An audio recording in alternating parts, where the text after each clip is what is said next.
si Idol Madla, nakakahanga, may mga hawak, gandang linyada. Ika'y inspirasyon kung bakit hanggang ngayon ako'y palaging kumakarera. So confirm na yung panalo natin kahapon mga kalapatids. Nanalo nga tayo. So 2 ibon natin ang pumasok sa top 10. Galing. No? So maaga ibon natin kahapon eh. Kaso lags nga tayo, pero kahit na lags tayo nadali pa rin natin ang panalo. So ang nanalo mga kalapatids ay siyempre hindi ka boy Siga. Saan ba yun? Ito mga kalapatids yung ibon natin siyempre. Ano ba yung naka-orange? Ito, si Boy Kupad mga kalapatids. So meron na siyang record na 2 times tag team winner. Saka meron tayong 1 time pooling winner mga kalapatids. Maganda ang pinakita ng ibon natin na to. Ayan, so susulat ko yung mga record nila kasi gagawin din natin sila ng ID no? Pipicturean natin sa mga susunod na araw. Ayan, nagko-condition siya kaya nakataas yung isa niyang paa. Tapos yung isa naman, ito, sino ba to? Si iShow Speedbird to mga kalapatids. Yung nagka-problema sa clocking. So titingnan natin yung magiging clock niya sa susunod na lap kasi first lap derby na nila mga kalapatids. Hindi naman dapat de-derby natin to kasi pooling birds natin to. So hindi natin de-derby, pero di yata pwedeng umabot dun sa mga second lap ng fan race pag di naka-derby. So entry natin. Kumbaga no choice tayo, kailangan natin i-derby kahit hindi natin de-derby para may tuloy nila yung fan race. Hindi ko alam kung bakit gano'n. Depende kasi sa club, iba-iba ng iba-iba ng rules. So ngayon, eto nga yung kukwento ko sa inyo. So nakikita nyo ba yan, yung itim? Meron tayong nawawalang isang itim mga kalapatids. Siyempre, hindi yan. No? So hindi ito yung nawawala natin yung itim, di ba mga kalapatids? No? Ang nawawala nating itim, yung isa, yung babae. Kamukha nito yun mga kalapatids, siyang siyaw So namaalam bigla yung kulay itim ko. Teka, huli natin. So bali, ito na lang yung huli nating itim ngayon dito sa loob mga kalapatids. Wala na, last na itim na natin to. No, na sanay na. Pero pala tayong itim kaso young bird. So ito, kamukha nito yung nawala natin. So nawala siya sa ronda lang. Kaya di ako makapaniwala kung paano siya nawala no? So pinagparonda lang tayo, tapos ayun nga, hindi siya nakauwi, no? So ilang araw na rin nawawala yun. So mas mabilis siguro yung naging speed ng ibon natin na si Boy Kupad. Kasi yun na yung pinaris natin sa kanya Pinaris na natin kay Boy Kupad yun.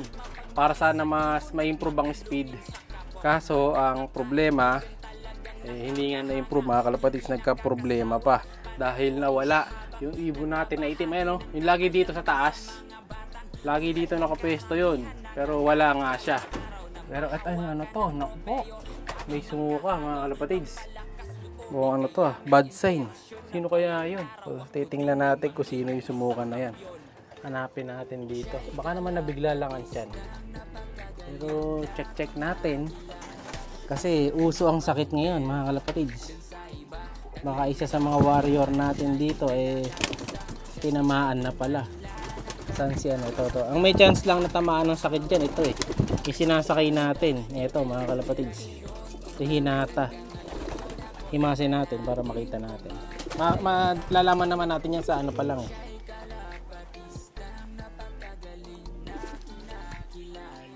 Tingnan natin yung mga bakas ng bibig.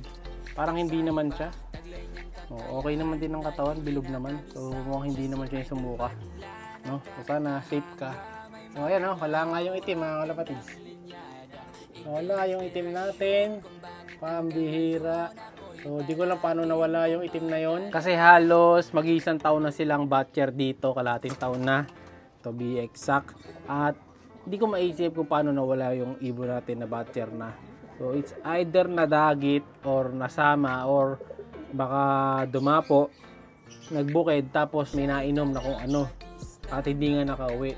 Parang yun nangyari kay Kobe dati. Kita niyo si Kobe dati mga kalapatids, di ba? So nawala si Kobe dati, umuwi after 3 days kaso may tama na yung bagwis, parang natirador siya. So baka yun nangyari sa isa nating ibon is ganun din sa itim. So ano kaya nangyari sa itim natin? Sana makauwi pa siya.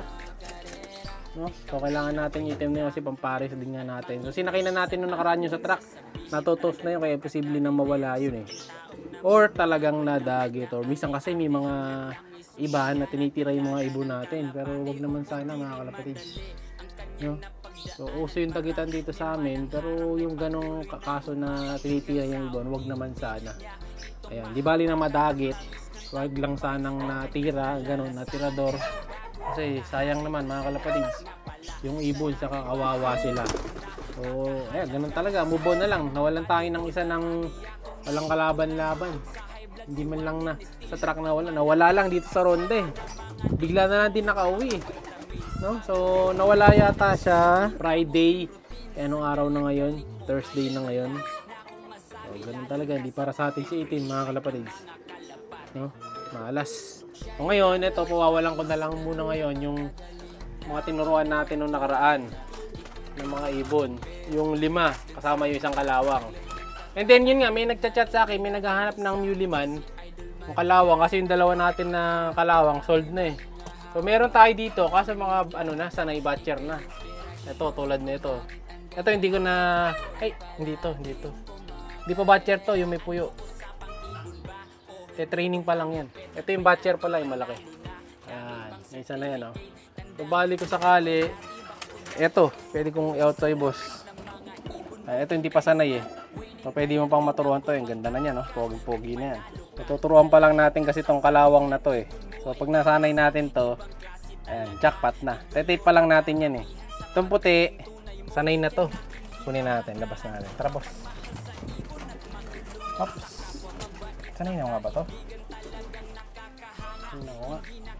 Ayun ang mga di sanay. So, ito, sanay na to. Puti. Labas ka na. Yan. Tapos, sino pa ba? 5 yun eh. Ito yung magkapatid na Grisel. Tara, tol. Yan. Ito yung favorite ko, si Itik. 2. Ito pa. 3. Sino pa ba? Kalimutan ko na kung sino yung iba. Sino pa ba? 3. Ito pala. Yan. Malawak. Yan. Ito, sanay na to. Mga kalapatids, batcher natin to eh. 4. Isa pa, yung checkered. Ang problema, hindi ko alam kung alin checkered. Kung ito. Yan ba? O ito. Ay, hindi, sanay na to eh. Ito, mukhang bago pa itong isa na to. Bago lang yan. Ito yung sanay, ito yung malaki. No? So, bahala na. Pag di nakauwi ito, sabihin, hindi yan. Kamali tayo ng big. Pero mananatiling misteryo kung sino yung sumuka na to. Pabira, sino kaya yun? Ito yung isa mga kalapatids, yung malaki. Sanay na to. Kaya, kapag nawala ka, sabihin, hindi ikaw yun. Namali ako ng, ng taklot. O, ayan, yung mga sanay nating ibon. So, ito, susukin muna natin sila. Palit mo nang nakabilad. Ay, lumipad na. Tara natin to ngayon. Ayan. At ito yung buksan natin. Palit muna. Yan. So, if ever, alam nyo namin, nadagit kayong kulay itim na mayroong clip ring. Kulay green ang ring, tas naka-clip ring. Eh, kalapati natin yun. Ano yan? May start nun. Parang 5.2 ba? O 2.3? 5.2 yata. Basta ganun, kulay green. Yun o, sanay na sila mga kalapatids. Umuronda na rin to mga to eh. No, naturuan na natin. So, wala sana mawawala dito kung yung isa hindi tumalon sa ilog ng nakaraan. Talagang hindi siya para sa atin. Yeah! Ayun sila oh. Diba? Sanay na yan, batcher na yan. Pwede nang isabay nga to sa sa mga training natin sa umaga. Sa mga susunod na araw yan. Lalagay ko na sa training box to, paliliparin natin sa training box. Yung sa harap ng bahay. Para masanay na sila. Ayan oh, para masabay na sa ronda. Batcher na yan. Diba yun ang sabi ko sa inyo, pag nasanay sila doon, hindi na mawawala. Ayan, doon na sila tumatambay. Kasi yun nga, kailangan nila ng ng area.